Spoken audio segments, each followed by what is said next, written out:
नमस्कार दोस्तों, स्वागत है आप सभी का हमारे चैनल सीधा क्लास में। तो आज की वीडियो में हम देखेंगे क्लास 12 हिंदी का चैप्टर नंबर 4 का ऑब्जेक्टिव क्वेश्चन। तो चलिए वीडियो की शुरुआत करते हैं।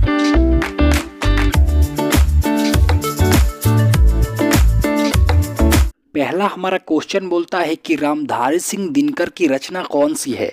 जल्दी बताइए कि रामधारी सिंह दिनकर की रचना कौन सी है। ए ऑप्शन है जूठन, ऑप्शन है तिरिच और सी ऑप्शन है अर्धनारीश्वर, डी ऑप्शन है उसने कहा था। तो आपको बताना है मेरे दोस्त कि रामधारी सिंह दिनकर की रचना कौन सी है। तो जो भाई अर्धनारीश्वर है ना, ये रामधारी सिंह दिनकर की रचना है। तो हमारा सी ऑप्शन बिल्कुल ही सही हो जाएगा। आइए देखते हैं अब अगले प्रश्न को। अगला प्रश्न क्या बोलता है, अर्धनारीश्वर में किस गुण का समन्वय है। जल्दी बताइए कि अर्धनारीश्वर में किस गुण का समन्वय है। ए ऑप्शन है नारी के, बी ऑप्शन है पुरुष के, सी ऑप्शन है नारी और पुरुष दोनों के, डी ऑप्शन है कोई नहीं।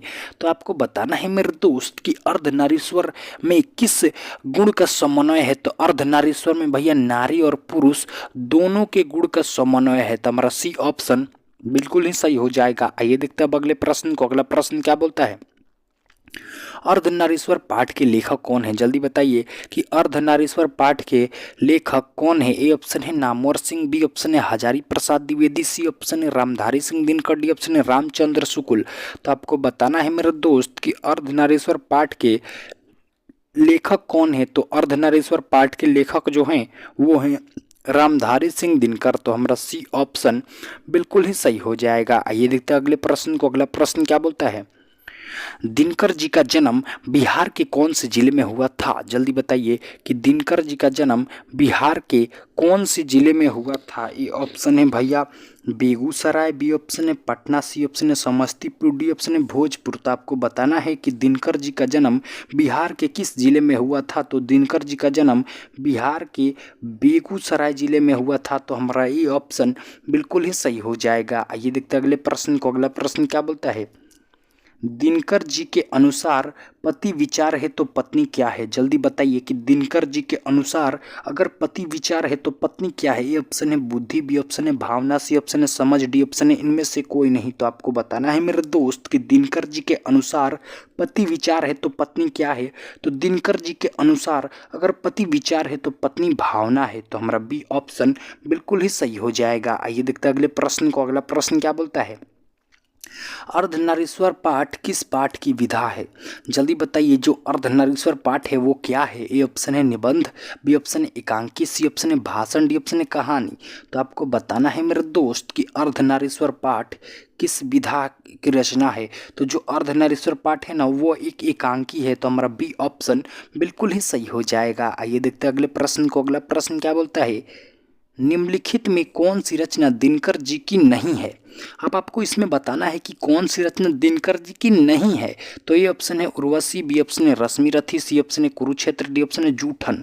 तो आपको बताना है मेरे दोस्त कि निम्नलिखित में कौन सी रचना दिनकर जी की नहीं है।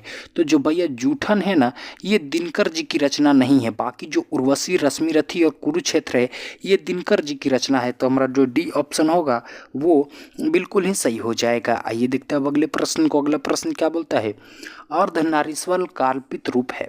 जल्दी बताइए कि अर्धनारीश्वर किसका काल्पित रूप है। ए ऑप्शन है राधा कृष्ण का, बी ऑप्शन है राम और सीता का, सी ऑप्शन है शिव और पार्वती का, डी ऑप्शन है विष्णु और लक्ष्मी का।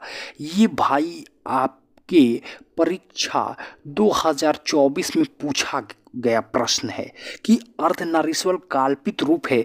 तो वो भैया शिव और पार्वती का काल्पित रूप है। तो हमारा सी ऑप्शन बिल्कुल ही सही हो जाएगा। आइए देखते हैं अगले प्रश्न को। अगला प्रश्न क्या बोलता है, प्रेमचंद्र थे।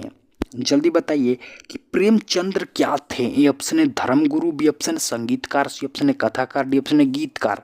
तो आपको बताना है मेरे दोस्त कि प्रेमचंद्र थे।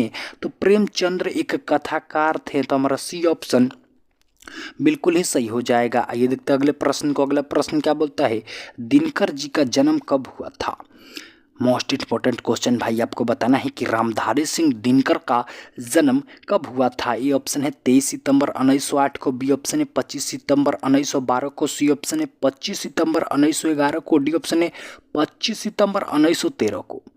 तो जल्दी बताइए कि दिनकर जी का जन्म कब हुआ था। तो दिनकर जी का जो जन्म हुआ था वो हुआ था 23 सितंबर 1908 को। तो जो हमारा ए ऑप्शन होगा वो बिल्कुल ही सही हो जाएगा। आइए देखते हैं अगले प्रश्न को। अगला प्रश्न क्या बोलता है, दिनकर किस युग के कवि थे। जल्दी बताइए, जो दिनकर जी थे वो किस युग के कवि थे। ए ऑप्शन है भारतेंदु युग, बी ऑप्शन है छायावोत्तर युग, सी ऑप्शन है मुगल युग, डी ऑप्शन है छायावादी युग। तो आपको बताना है मेरे दोस्त कि दिनकर जी किस युग के कवि थे। तो दिनकर जी भैया छायावोत्तर युग के कवि थे। तो हमारा बी ऑप्शन बिल्कुल ही सही हो जाएगा। आइए देखते हैं अगले प्रश्न को। अगला प्रश्न क्या बोलता है, दिनकर जी की पहली काव्य पुस्तक कौन थी। जल्दी बताइए कि दिनकर जी की पहली काव्य पुस्तक कौन थी। ए ऑप्शन है रसवंती, बी ऑप्शन है हुंकार, सी ऑप्शन है प्राणभंग, डी ऑप्शन है कुरुक्षेत्र। तो आपको बताना है मेरे दोस्त कि दिनकर जी की पहली काव्य पुस्तक कौन थी। तो दिनकर जी की पहली काव्य पुस्तक प्राणभंग थी। तो हमारा सी ऑप्शन बिल्कुल ही सही हो जाएगा। आइए देखते हैं अगले प्रश्न को। अगला प्रश्न क्या बोलता है, दिनकर जी की पहली कविता किस पत्रिका में प्रकाशित हुई। जल्दी बताइए कि दिनकर जी की जो पहली कविता थी वो किस पत्रिका में प्रकाशित हुई। ये ऑप्शन है छात्र पत्रिका, बी ऑप्शन है छात्र सहोदर, सी ऑप्शन है छात्र मित्र और डी ऑप्शन है इनमें से कोई नहीं। तो आपको बताना है भाई कि दिनकर जी की पहली कविता किस पत्रिका में प्रकाशित हुई। तो दिनकर जी की पहली कविता भैया छात्र सहोदर पत्रिका में प्रकाशित हुई। तो जो हमारा 13 का बी ऑप्शन बिल्कुल सही हो जाएगा। आइए देखते हैं अगले प्रश्न को। अगला प्रश्न क्या बोलता है, दिनकर जी की पहली कविता कब प्रकाशित हुई। अब बताइए, जो छात्र सहोदर में पहली कविता प्रकाशित हुई थी ना वो भाई कब हुई। तो ए ऑप्शन है 1940, बी ऑप्शन है 1935, सी ऑप्शन है 1920, डी ऑप्शन है 1925। तो आपको बताना है मेरे दोस्त कि दिनकर जी की पहली कविता कब प्रकाशित हुई। तो दिनकर जी की पहली कविता भैया 1925 में प्रकाशित हुई। तो हमारा डी ऑप्शन बिल्कुल ही सही हो जाएगा। आइए देखते हैं अगले प्रश्न को। अगला प्रश्न क्या बोलता है, बुद्ध और महावीर ने नारियों का कौन सा अधिकार दिया। जल्दी बताइए कि बुद्ध और महावीर ने नारियों का कौन सा अधिकार दिया। ए ऑप्शन है संन्यास लेने का, बी ऑप्शन है पत्नी के त्याग का, सी ऑप्शन है भिक्षुणी का, डी ऑप्शन है इनमें से कोई नहीं। तो आपको बताना है कि बुद्ध और महावीर ने नारियों का कौन सा अधिकार दिया। तो भिक्षुणी का अधिकार दिया। तो हमारा सी ऑप्शन बिल्कुल ही सही हो जाएगा। ये देखते अगले प्रश्न को। अगला प्रश्न क्या बोलता है, निम्नलिखित में कौन सी रचना दिनकर जी की है। जल्दी बताइए कि निम्नलिखित में कौन सी रचना दिनकर जी की है। ऑप्शन है सदियों का संताप, बी ऑप्शन है जूठन, सी ऑप्शन है परशुराम की प्रतीक्षा, डी ऑप्शन है रसातल यात्रा। तो आपको बताना है मेरे दोस्त कि निम्नलिखित में कौन सी रचना दिनकर जी की है। तो जो भैया परशुराम की प्रतीक्षा है ना ये दिनकर जी की रचना है। तो हमारा सी ऑप्शन बिल्कुल ही सही हो जाएगा। ये देखते हैं अगले प्रश्न को। अगला प्रश्न क्या बोलता है, दिनकर जी को किस कृति के लिए भारत ज्ञानपीठ पुरस्कार मिला। जल्दी बताइए कि दिनकर जी की किस कृति के लिए उन्हें भारतीय ज्ञानपीठ पुरस्कार मिला। ये ऑप्शन है कुरुक्षेत्र के लिए, बी ऑप्शन है अर्धनारीश्वर के लिए, सी ऑप्शन है उर्वशी के लिए, डी ऑप्शन है हुंकार के लिए। तो आपको बताना है मेरे दोस्त कि दिनकर जी की को किस कृति के लिए भारतीय ज्ञानपीठ पुरस्कार मिला। तो दिनकर जी को भैया उनकी जो उर्वशी एक रचना थी उनके उसके लिए उन्हें भारतीय ज्ञानपीठ पुरस्कार मिला। तो हमारा सी ऑप्शन बिल्कुल ही सही हो जाएगा। आइए देखते हैं अगले प्रश्न को। अगला प्रश्न क्या बोलता है, युद्ध और शांति की समस्या पर लिखी गई काव्य कृति है। जल्दी बताइए कि युद्ध और शांति की समस्या पर लिखी गई काव्य कृति है। ए ऑप्शन है कुरुक्षेत्र, बी ऑप्शन है अर्धनारीश्वर, सी ऑप्शन है उर्वशी, डी ऑप्शन है हुंकार। तो जल्दी बताइए मेरे दोस्त कि युद्ध और शांति की समस्या पर लिखी गई काव्य कृति है।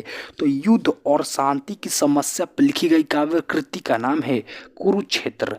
तो हमारा ये ऑप्शन बिल्कुल ही सही हो जाएगा। आइए देखते हैं अगले प्रश्न को। अगला प्रश्न क्या बोलता है, शिव पार्वती का काल्पित रूप किस पाठ में है।